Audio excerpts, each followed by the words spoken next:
Wanna play? Wanna play? Wanna play? Wanna play? Wanna play? Wanna play?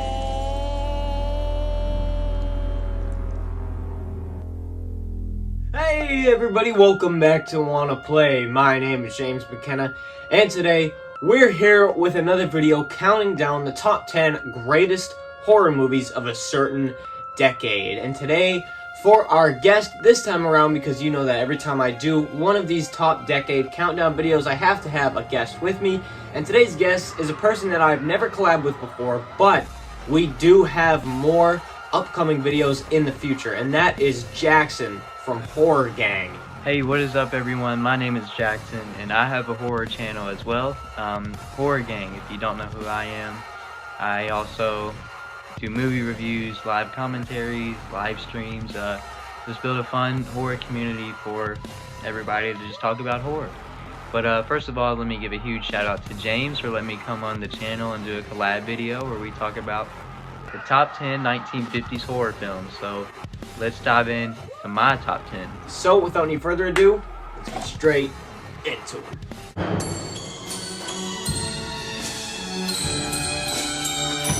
So my number 10 pick is going to be The Beast from 20,000 Fathoms. Now this wasn't the greatest movie ever. I think it does take quite a while until, you know, the main attraction, you know, of the dinosaur killing everyone in New York City. It takes a while to get there, but I think that the buildup is actually pretty cool. It shows these researchers in Antarctica testing a nuclear bomb, and the bomb goes off and accidentally unfreezes this prehistoric dinosaur that's been frozen there for 100 million years. So the dinosaur gets out and starts roaming around Antarctica, and it turns out that he's also some sort of prehistoric water animal as well. So he swims from the Arctic to New York City, and he sinks boats on his way there, and he gets there and just terrorizes it. I think that the stop motion use is pretty cool in this movie, and it looks great. So in my opinion, I think that Beast from 20,000 Fathoms belongs on my top 10 list. So let me just say real quick, each one of these movies on my list I absolutely love, and just because one is ranked more or higher than the other doesn't mean you shouldn't go check out any of these movies whatsoever. Go check all of them out. And with that being said, at the number 10 spot is The Tingler from 1959, starring Vincent Price, produced by William Castle. They've done a ton of things together. Vincent Price is one of my favorite actors. Actually, he is my favorite actor of all time. But this movie has a very, very cool concept. The feeling that you get while you're scared, that in your spine, that's actually a parasite, and if you don't scream, the parasite will kill you, but if you do, the parasite will be destroyed pretty much. Vincent Price tests it out on a girl who is mute and deaf, so she can't scream, and it's a pretty horrifying experience for that lady.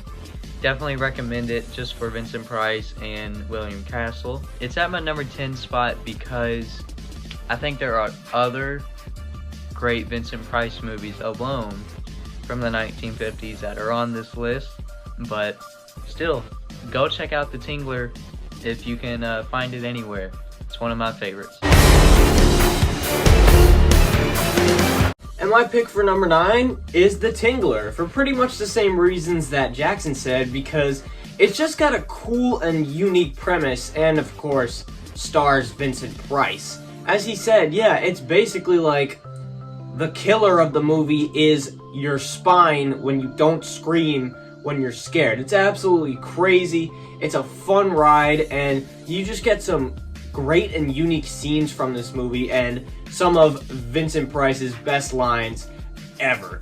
I love this movie. This is one of the most creative movies from this time period, and it's something different. A lot of the movies in this time period are, you know, kind of alien invasions or, you know, prehistoric creatures. This is literally your spine, and like one of the characters' spines literally like gets loose and starts like running around a theater in a horror movie at one point. It's just a great movie, and it's so much fun.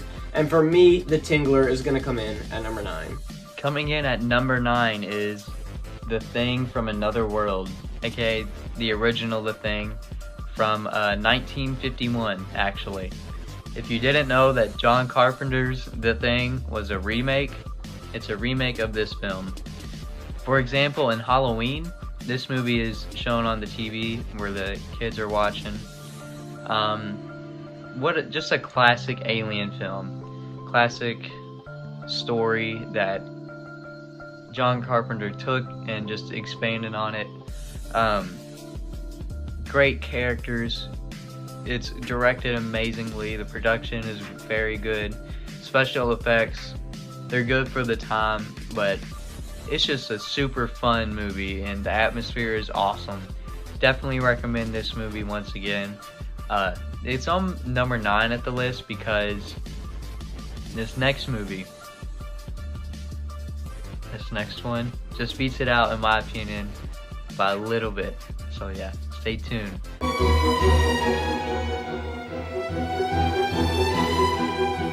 My number 9 pick is going to be War of the Worlds. The premise of this movie can basically be summed up by aliens come to Earth and kill everybody. Like, that's really all there is to this movie. There's no, like, extra layers, there's no deeper meaning.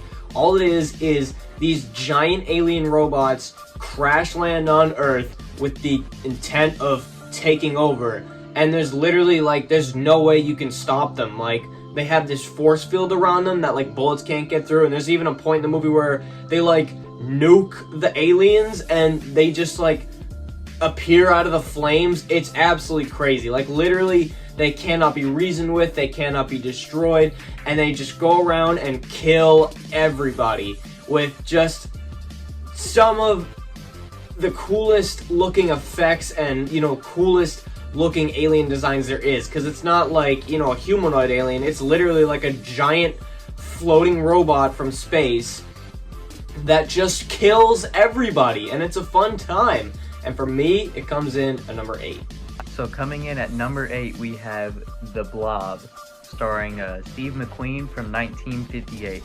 This is one of the most 1950s atmospheric movies. Basically, if you want to know what the 1950s look like, just watch this movie. It's so 1950s. The soundtrack is awesome.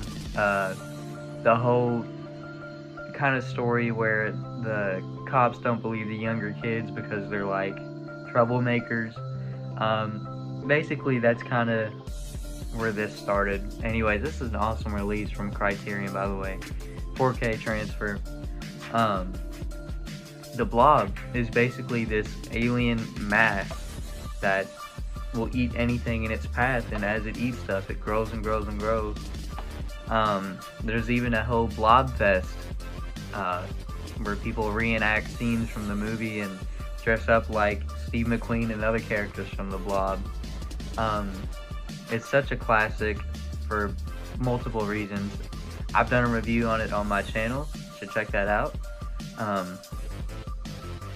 I speak very highly of this film because it's just one of the best from the 50s, and it's that simple. Number 8, because as we progress throughout this list, you'll see that some of them are more scary, I guess you could say, or more appealing for a straight up horror fan. This one is not only, it's scary, but it's a very fun movie. You're entertained throughout the entire time. So yeah, coming in at number 8, The Blob.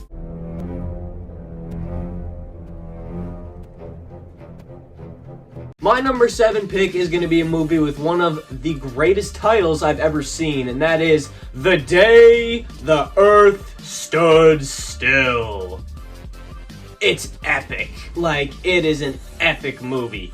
I love alien invasion horror movies. I'm not the biggest fan of, you know, futuristic ones where, like, the humans are in space and the humans are going to other planets and, you know, coming across other aliens. But I love myself a good alien invasion horror movie where the aliens come down to Earth. And this is one of the coolest ones. It's got one of the greatest first acts that keeps you questioning and keeps you thinking, like, what is this going to be the whole time? As in Washington, D.C., a flying saucer comes down and crash lands in a baseball field. And then there's a long wait, before the aliens actually come out. And when they do come out, it's this well-spoken dude and this giant robot that, much like the aliens in War of the Worlds, just like only knows how to kill and pretty much can't be destroyed. The only way that it can be reasoned with is pretty much through Klaatu, who's, the humanoid alien from the other planet. And I think it deals with some really creative scenarios, like what would happen if, this alien came down and said that the Earth needs to, relax with all of its bombings and war, otherwise these other planets will start retaliating against them. And what would humans do? Like, what would, America and Russia do? Like, would they team up? Would they not? Would they turn on the alien? Like, what would happen? I think that this movie is a little bit clunky at times, though. That's probably why it's not any higher. I mean, there's like, a report that this murderous alien is out and about, and then he just kind of appears in a character's house, and then he becomes like part of that character's family almost instantly. That part's kind of weird, but everything else is really cool in this movie. And it also made me respect Army of Darkness more, because I always love it when a more modern film references an older film like this. And guess what? The only phrase that the robot can be reasoned with is Latu, Barada, Nikto. That's right, the exact same phrase that they say in Army of Darkness. So for me, this film is going to come in at number 7. Coming in at number 7, we have War of the Worlds from 1953. Basically, when you talk about alien invader, like actual spaceship invaders, this is the movie right here. This is the one y'all should check out. This classic story from H.G. Wells, adapted to the first time on screen. I'm sure most of y'all are familiar with the Tom Cruise remake from like 2005, I want to say. But yeah, pretty much aliens invade Earth and people got to find out how to stop it. It's a very dark movie. There's dark undertones. There's also some religious undertone. There's a lot of society messages even in this film. It's such a fun one. Again, it's filmed in Technicolor, so the colors on the movie look amazing. It's like eye candy. I'm sure you're gonna hear me say that for another movie on this list. So yeah, check out War of the Worlds from 1953 if you have not seen it. Of course, if you have seen it, watch it again because it's an awesome movie. And yeah, comes in at number 7 on the list. My number 6 pick, you can't go a list of the 10 greatest horror movies from the 50s without mentioning Roger Corman, and I think that this is one of his best movies, and that is A Bucket of Blood. This movie has such a creative concept and premise, and it delivers on it so well. This guy, he wants to be an artist, but he can't actually make art, so what he does is he literally kills people and then like puts like clay around them and then submits the dead body covered in clay to the museum and finds major success. It is legit one of the coolest horror movie premises ever, and I think that it's delivered upon really well. Of course, it's a Roger Corman movie, so it's more of a horror comedy movie, and I think that works pretty well too. The main artist, the main villain, is actually, he's pretty goofy and he's pretty klutzy, and I think that this movie is just so much fun to watch, and again, it just has one of the coolest concepts ever. An artist that isn't a good artist, so instead he starts killing people and sculpting out their bodies. It's cool, and for me, it's got to be on the list. Coming in at number 6, we have House of Wax from 1953, once again starring the main man, Vincent Price. This movie is actually a remake of Mystery of the Wax Museum from 1933. It's basically about a guy who has a wax museum and they're awesome statues, but one of his business partners, tries to burn it down for insurance money. It gets burnt down, Vincent Price is disfigured, and then now, out of nowhere, we see a brand new wax museum put up but at the same time, people start dying. So put the two and two together. There you go. I mean, it's a twist that you see coming, but it's done very well. Once again, this movie is done in watercolor, but it's pretty much Technicolor. So the colors look amazing in all throughout the film. Once again, like I said, eye candy. Vincent Price is amazing in this role. One of my favorite Vincent Price roles, and just a fun movie to watch during October, even all throughout the year. House of Wax is such an awesome movie. It was also filmed in 3D. So if you got a 3D TV or 3D glasses, watch it in 3D. And again, very fun movie. Go check out House of Wax from 1953. Coming in at number 6 on my list. My pick for number 5 is one of the best Hammer horrors, Horror of Dracula. One of my favorite actors of all time is Christopher Lee, and he played Dracula, I believe, 10 times, which is absolutely insane. He played him so many times that he took his role in The Wicker Man for free, and my god, I'm glad he did, because that's one of the best movies ever made. But this is where it all started, the Horror of Dracula, and this movie it's awesome. I love how it doesn't waste time. Like, it knows that its viewers knows the story of Dracula, so he comes out like almost right away, and I think this is one of the coolest looking Draculas there is. I mean, Christopher Lee just carries himself so well. He's one of the coolest dudes in history of the planet. He's Christopher freaking Lee. The dude was, you know, in a death metal band at the age of 90, and he was also knighted by Queen Elizabeth herself.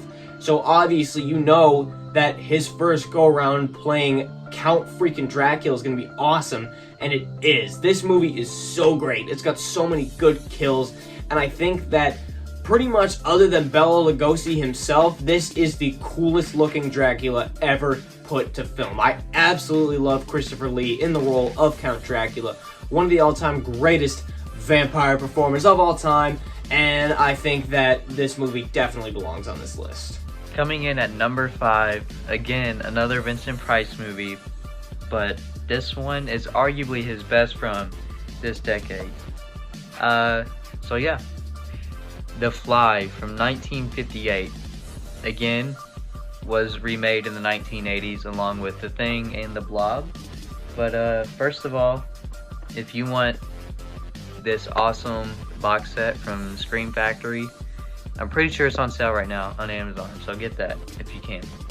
Anyways, The Fly, the scientist who messes with teleportation, an accident happens. A fly gets in the teleporter while he's doing his experiment, and it created this crossbred monster between a fly and a human, which, you know, probably isn't good.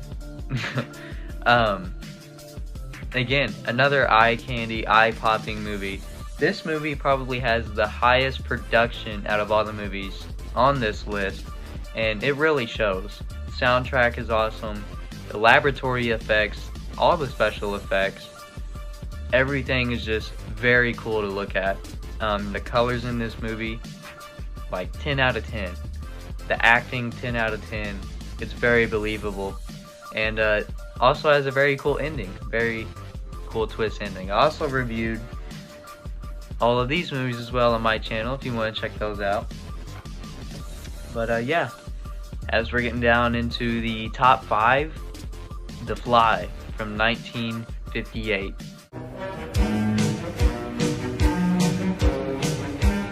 And my number 4 pick is The Fly, because, yeah, as Jackson said, this movie is awesome.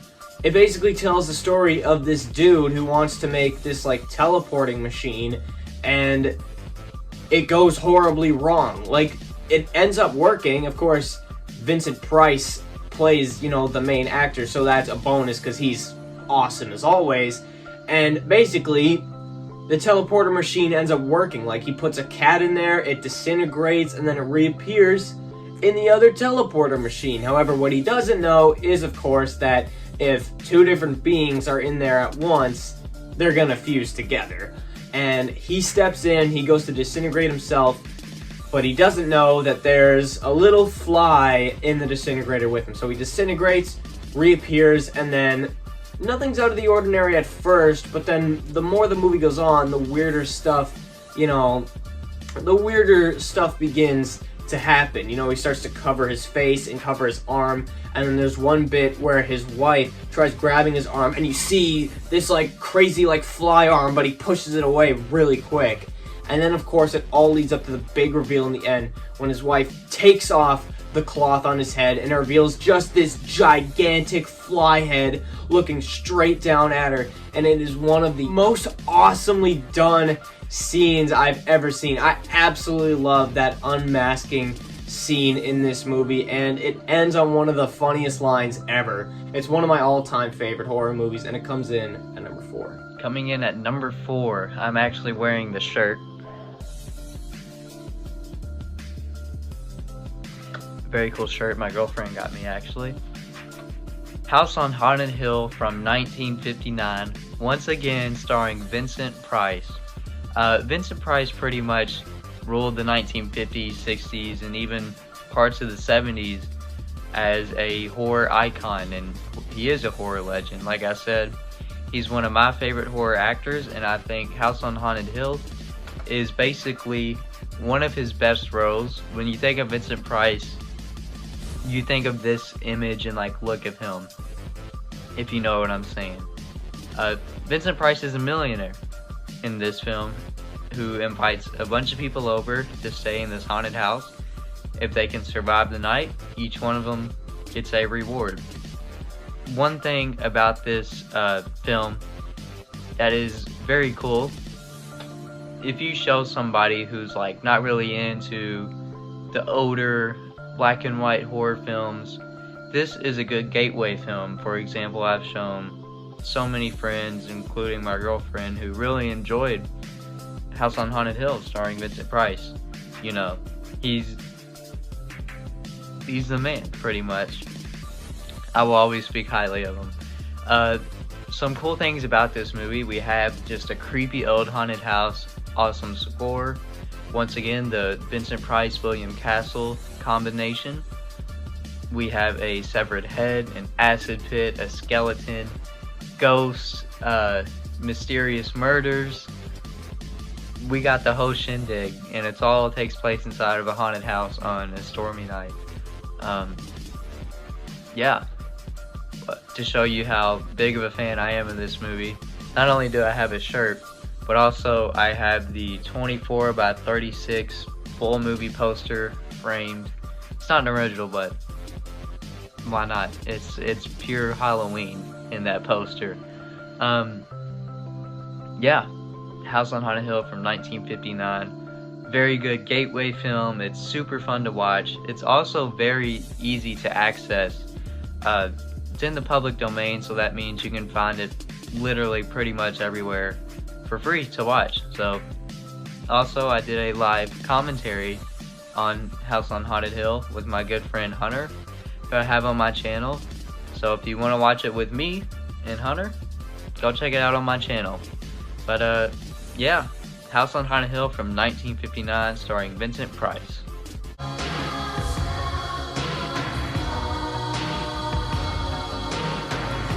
At number 3, yet another one that we pretty much agree on, House on Haunted Hill.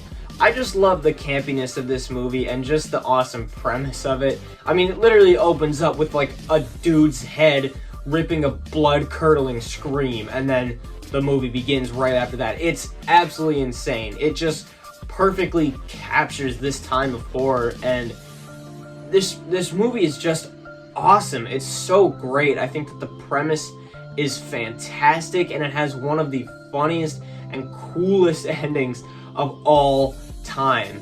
When Vincent Price comes out and he's controlling the skeleton that comes out of a vat of acid, and the skeleton literally walks around and like pushes his wife into it and closes it. And then of course Vincent Price comes out of the walls. It is so awesome. I think that it's also got some really cool kills for its time. Like, there's one kill where, like, they literally discover someone's body hanging on the stairwell, and it's just great. There's a lot of, you know, stuff in here that you can see inspiration for future horror movies. It's got a lot of firsts, and it's got a lot of, you know, stuff done the best. Like, there's actually a jump scare in here that I think might just be the best done jump scare of all time. Like, it's a legit jump scare. If you've seen the movie, you know what I'm talking about. And I just think that this is just such a fun, campy, haunted house ghost horror movie that keeps you guessing. You don't know what's going on the whole time up until the end.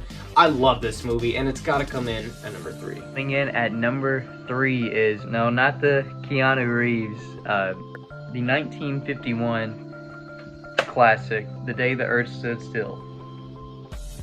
Now, this movie, I actually just reviewed, once again, both of these films, The Day the Earth Stood Still from 1951 and the Keanu Reeves remake on my channel very recently. So go check those out if you want as well. The Day the Earth Stood Still has so many messages about war and peace. It's really relevant even today, as much as it was in the 1950s, which is something that is so cool, and it spoke to an audience very well, and it still does today. It still has the same message that if the world keeps fighting with each other, it is just gonna collapse at some point. Plot 2 is an alien who visits Earth to try to bring this message to the President of the United States, and has this device, but it looks very threatening, of course, to us humans.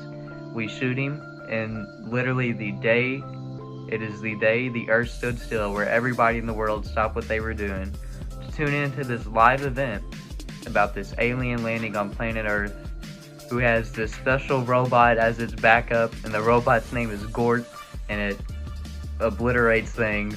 It's funny. It's kind of cheesy, the robot, the way how it looks, but the movie is not cheesy. It takes itself very seriously, and it is a pretty horrifying concept of alien coming down, messing shit up pretty much if they don't listen. Us humans. Awesome message, awesome story. I absolutely love the 1951 original. I cannot recommend this movie enough. It's within my top 10 favorite movies of all time, probably. So yeah, go check out the original 1951, The Day the Earth Stood Still. Coming in at number 2, and now let me tell you right now, if there was one movie on this list that I recommended everybody watching this video, everybody should check out, that is my number 2 pick, and that is Them! Because, yes, this is a movie about giant ants, but it's more than that. This is legitimately one of the most suspenseful and tension-filled horror movies I have ever seen, with legitimately some of the creepiest and most atmospheric scenes just ever. Like, I did not expect this movie to be just as good as it was. Like, you don't get to see the ants until like 30 minutes into the movie, so it really, you know, builds up, because the movie opens with them finding like this, you know, house in shambles, and you're like, oh my god, what is this? There's like giant hole through it, and you know, I mean, everybody who clicked on the movie knows that it's giant ants, but they don't show up until like 30 minutes after that, and it keeps you on the edge of your seat every single time. And the ants just like, they have this like just such like a creepy, eerie noise that like as soon as you hear it, you know that they're there, and you know that it's about to go down, and it's just like this great like looming presence over the whole movie whenever you start to hear the ants. And it's such a cool thing as well, again, going back to the opening, is that when they're there investigating, they hear the ants. Like, it's not there when they first get out of the car, but it starts going. The noise starts blaring, and they don't know what it is. And the audience doesn't know what it is until later on when they find the anthill. And it's so great, and it's so creepy. Like, once they find the ants themselves are actually, like, pretty creepy looking. And there's a whole scene where they literally gas a giant anthill, and then they go down and investigate, and it's like they're everywhere, and one like bashes through a wall. This movie is so good. Like, you don't understand. This movie is more than just giant ants. It's so good. It's so creepy and just eerie, and I think that is one of, if not the most underrated horror movie of all time. So if you ever get the chance, if you ever find the time, watch them. I'm telling you, you will love it. Number 2, I don't have like a movie for me to show it. Well, I got a VHS up there. But anyways, Godzilla, the king of the monsters, pretty much. When everybody knows of Godzilla, even if you've seen a movie or not, he's just a pop culture icon at this point. You know, the very first original movie is actually very terrifying and dark, especially because it was made in Japan, obviously Tokyo. So the movie was made right after World War II. Japan experienced the atomic bomb attacks firsthand. So this movie was basically a response to that, about nuclear radiation in the sea, pretty much spawning this giant natural disaster, and it just destroys Japan. There are scenes that are very like bone-chilling, where we see kids talking to their mom saying like, are we gonna be okay? And you know, Godzilla, he's got the atomic fire breath, burning buildings, smashing buildings, picks up train cars while throwing it. While it's made in the 1950s, it has a very serious undertone throughout the movie. Super dark, you know, just a classic monster movie that has stand the test of time. And I want to say, if not, it has the most, if not the most, it's got to be like second. But it has spawned the most sequels out of a horror movie, monster movie franchise, out of any other one. It has at least 30 movies within its franchise. And that's, I don't think that's even counting the new Legendary movies, with the new Godzilla vs. King Kong remake, the new King of the Monsters, Godzilla 2014. I could be wrong though. I'm pretty sure it has, at this point now, 30 plus movies within the Godzilla franchise. But yeah, Godzilla, you know, you can't go wrong with it, especially the original film. Definitely a must check out. Yeah, Godzilla from 1954.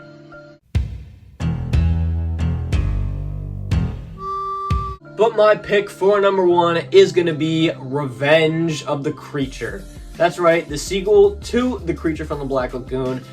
My god, this movie was awesome. I watched this movie for my Creature from the Black Lagoon ranking, you know, of all my Universal Monster rankings, you know, heading up to the big one, the ones that I've been doing recently.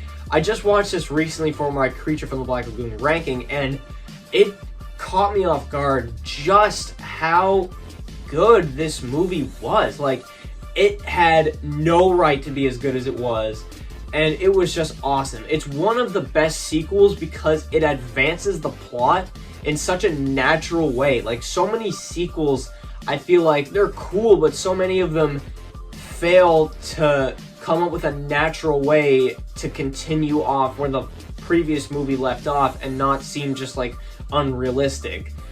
This is just great because they decide to, instead of just having another movie of them going in the swamp, they decide to capture the creature in the opening scene and bring him to an aquarium and, you know, see how he would do there. And within that, it basically kind of has like a role reversal where the creature pretty much becomes the good guy and the insufferable human characters become the bad guy. And it's like a long build-up until the creature finally breaks his chain. About 45 minutes into the movie, he breaks his chain, jumps up out of his tank, and just starts going on a tear of everybody watching him.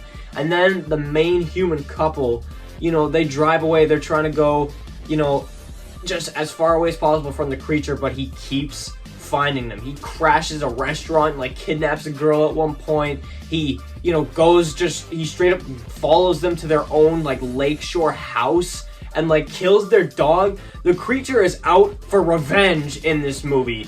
That's why it's called Revenge of the Creature, and it's Clint Eastwood's first movie. So for me, I think that there is no other option, at least for me, as I said, than putting the Revenge of the Creature at number 1.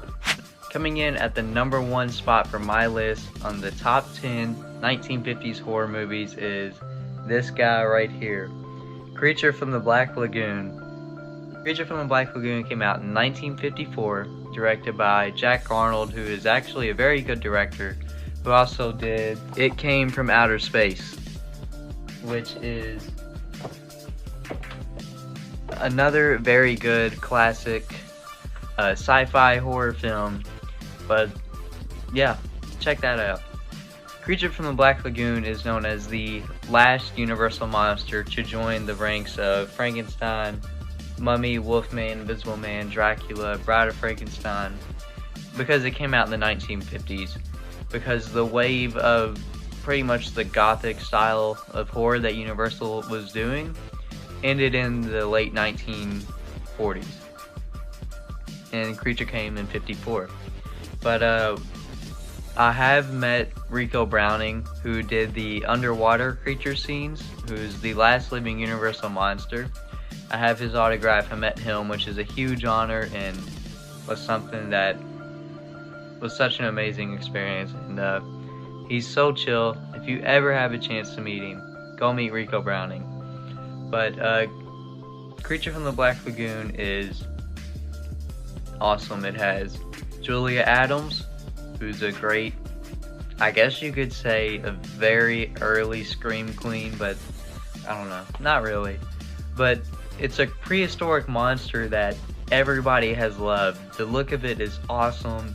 His giant claws, his weird fish humanoid scaly body.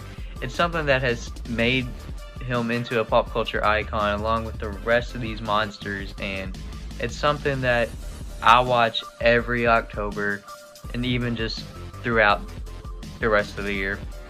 And in the summer, it's a good summertime movie because of the setting in the Amazon. So yeah, Creature from the Black Lagoon at number 1. So thank you for watching our rankings of our top 10 greatest horror movies from the 1950s. Let us know your list in the comments down below. I'm sure we've all got some pretty interesting and unique lists because there's so many great 50s horror movies, whether it be like the nuclear scare ones, the alien invasion ones, the big freaking giant monster ones. There's so many of them, and I'd love to see everybody else's list in the comments down below. You can subscribe to our channels if you like this video, and you can also follow us on Instagram, me being at James from Wanna Play, and Jackson being at Horrorgang. Thank you for watching this video. Goodbye, and good night. Bang.